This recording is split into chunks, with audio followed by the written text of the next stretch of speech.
Welcome to The Explainer. Today, we are breaking down two totally different U.S. foreign policy hotspots that both blew up on the exact same day. You've got a high-stakes chase on the high seas on one side of the globe and retaliatory airstrikes on the other. So let's get into it. Everything kicked off with this pretty urgent alert from a U.S. official. They're talking about a chase down in the Caribbean, and they're going after something called a dark fleet vessel. And that one quote, you guys, it really opens the door to this much bigger story about economic and military pressure. Now, this chase wasn't just some random thing happening out on the ocean. No, this is the very real, very sharp end of a pressure campaign that's escalating fast. And it's aimed squarely at Venezuela. This signals a huge shift in U.S. strategy.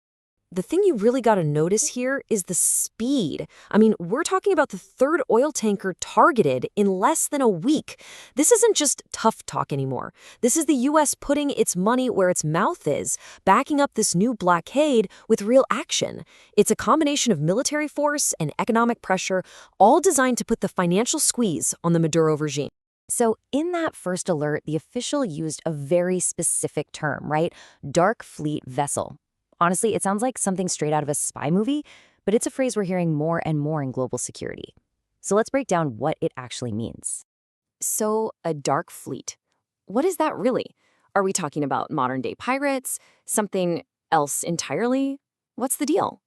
Okay, so in a nutshell, these are ships that are basically operating in the shadows of international law.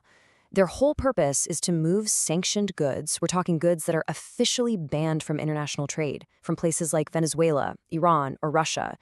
And to get away with it, they do all sorts of sneaky things. They hide who really owns the ship. They're constantly changing the national flag they're flying. They lie about where they're going. Anything to stay off the radar. And the scale of this whole operation, it's just wild. This is not a handful of rogue ships we're talking about. The global ghost fleet is estimated to be this massive, sprawling network of around 1,400 tankers. It's like a secret circulatory system keeping these sanctioned economies alive. All right, so we get the tactic, right? Go after this ghost fleet. But how does seizing one ship fit into the bigger picture, the larger squeeze play against Nicolas Maduro's government in Venezuela? Well, why go after these specific tankers? This chart tells you everything you need to know. A staggering 80% of the Maduro regime's income comes from exporting oil, and a huge chunk of that is moved through these illegal, off-the-books shipments. So you hit these tankers, you're hitting the regime right where it hurts, their main source of cash. So what happens next? Well, according to former defense intelligence official Mark Chandler, we can probably expect a pretty clear escalation path. First, it starts with a lot of tough talk and defiant speeches. Then things could get serious. Maybe they start using the Venezuelan Navy to escort these tankers.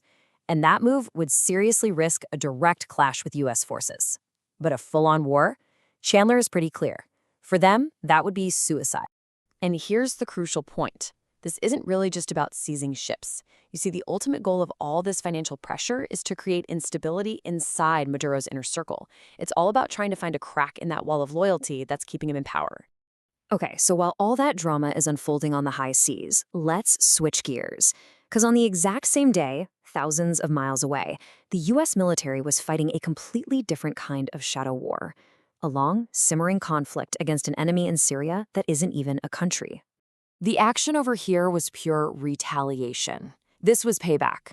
U.S. forces hit ISIS targets, including their weapons depots, and it was a direct response to a deadly ambush that had killed 2 American soldiers just a few days earlier. Now, to really get what's happening today, you gotta take a quick look back at how this group evolved. It all started as this even more extreme offshoot of al-Qaeda in Iraq, way back after 2003. Then, boom, 2014, they declare a physical caliphate and control huge pieces of territory. Now, that caliphate was militarily defeated in 2019, but the group, well, it never really went away. It just morphed into a global insurgency. And this whole evolution, from a physical state to a global network, it brings up a really important and tricky distinction in modern warfare. It's really at the heart of the whole U.S. mission in Syria. You often hear the stated goal is to eliminate the group. But when you look at its history, how it's structured now, is that even possible? Can you really completely eliminate ISIS? According to our expert, Mark Chandler, the answer is blunt, and it's definitive. In a word, no. And his reasoning really gets to the heart of what you can and what you can't do with military force. And this right here, this is the core challenge. Military force can defeat an enemy. You can win battles, you can destroy their ability to hold territory, just like what happened to the ISIS caliphate, but what you cannot do is eliminate them. Because elimination means killing an idea, and you just can't bomb an ideology out of existence. To do that, you have to address the root causes, stuff like poverty, political chaos, and social injustice.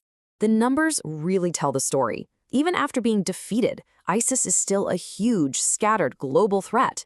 You've got thousands of active fighters still in Syria and Iraq, 10,000 more hardened combatants sitting in detention, more than 15 branches all over the world from Africa to Afghanistan, and, of course, a totally unknown number of inspired attackers who could strike anywhere. All right, let's zoom out. We've looked at these two events from just one day, a naval blockade and a counterinsurgency strike. So what's the big picture here? What does it all tell us about what conflict looks like in the 21st century? What this single day really shows us is a fundamental shift. On one side, you have economic warfare being used as a primary weapon against a country like Venezuela. On the other, you have this persistent, long-term counterinsurgency fight against a group in Syria that has no borders. So what do they have in common? Well, neither has a clear finish line.